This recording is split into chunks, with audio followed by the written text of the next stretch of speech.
Was on the American Poker reality show 2 months, 2 million. It was the highest rated poker reality show in its time slot, starring Steve Silverman. He's raised to 15,000. Dan Smith has Queen Jack suited.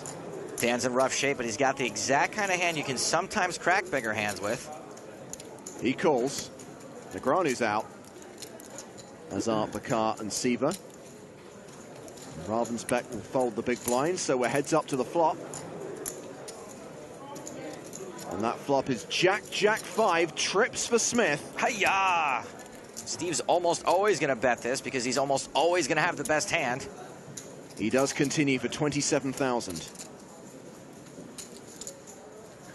I don't think he's folding.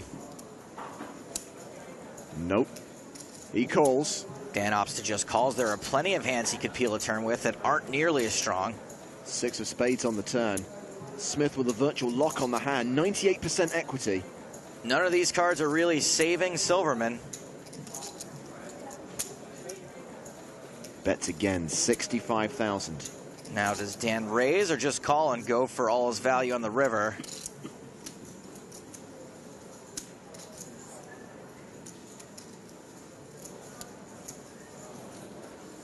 He calls. River it is. 230,000 in the middle, Silverman with not much more than that behind. The case jack on the river, quads for Dan Smith. This is just a horrific card for Silverman.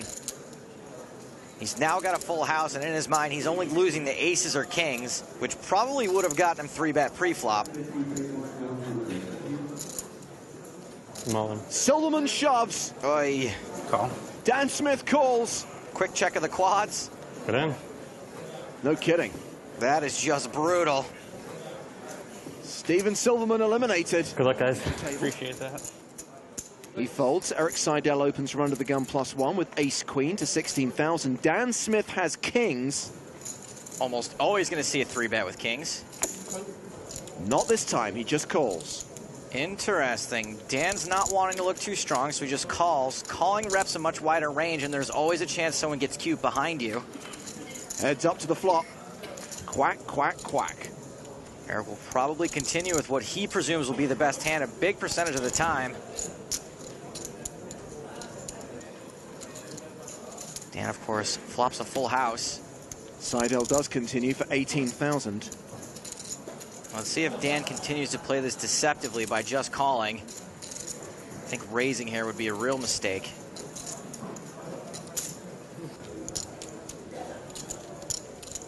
He does call. Don't want to chase away that action. The turn is a queen. Seidel now has a full house. Really terrible card for Eric. He's now going to have the best hand almost all of the time.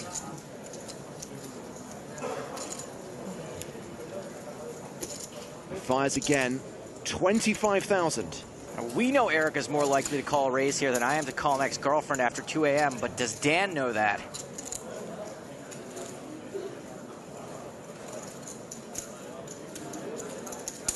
Dan does raise, makes it 75,000 total. Dan claims to keep his cool in these spots. What do you people think? Is he giving anything away? Let us know on Twitter, hashtag at EVT Barcelona. Now, don't get me wrong, this raise looks extremely strong, but A, Dan's had quads once already. What are the odds? Am I right, people? B, B, and C closing. Always be closing. A? I remember now. Even though that raise looks super strong, there are, in Eric's mind, only 2 hands that are beating him, kings and aces. And what are the odds Dan flatted with those pre-flop? On this occasion, he did. Seidel now checks the river, having called Smith's raise on the turn. Would have been really sick if a deuce had hit. Dan obviously has to bet again, but he can't be like me when a girl lets me buy her a drink in a bar all eager. That's how you scare him off. 234,000 in the pot. He bets 200,000. This is just a gross spot for Eric, you can tell, because all the liquid just drained from his body. You can't fault him for thinking about this, and you can't fault him if he eventually calls either. You can, however, throw him a parade if he somehow manages to lay this down. This is your run-of-the-mill / incredibly rare cooler crying call. He can't get away from it. He calls, and Smith gets maximum value. Eric Seidel's been getting brutalized by Dan Smith today. Seidel loses 310,000 there. Dan, don't say anything. Don't look at him. He is a legend. I like the way he played that. In all things considered, I think it was really, really good way to play it. Quiet, Daniel. He's right there. So Dan Smith extends his chip lead. He's now playing. He's in the cutoff. And he has pocket aces. Well, if you're looking to be the chip leader, I always recommend picking up aces. I don't know why more players don't do it. It's a no-brainer. He raises to 14,000. Negreanu has jacks. Daniel's been pretty miserable so far today, and it looks like he might get his wish for it all to be coming to an end. I'm going to make it 38,000. I don't want to screw it up and end up That'll be a 3-bet. in a potpourri of the mess. Math is hard. Dr. Scalp is out of there. Back on Smith. I'm thinking re-raise. Which will probably induce a shove, which will be called. Okay, good luck. I call. Sure enough. That's good. I was like, whatever, let's just do it. I told you no thinking today, no matter what, I promised. Story checks out.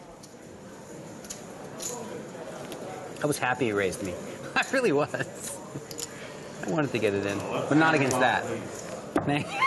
To prepay. I don't think you're allowed to get cute when you have aces. None of that. No jack. Not even close. Negreanu is going to need to see a jack on the turn or river to survive. Aces, huh? Yep. Just the river to come. 2 outs for Daniel Negreanu. Good luck, man. I don't think it's coming anymore. I changed my mind. Insurance? He's in this tournament for 100,000. He's got an amazing record in the Super High Roller format. He's 3 for 3 so far. Dan Smith. He can do it. Make that 3 for 4. Good luck, man. All right, bud. Good luck, y'all.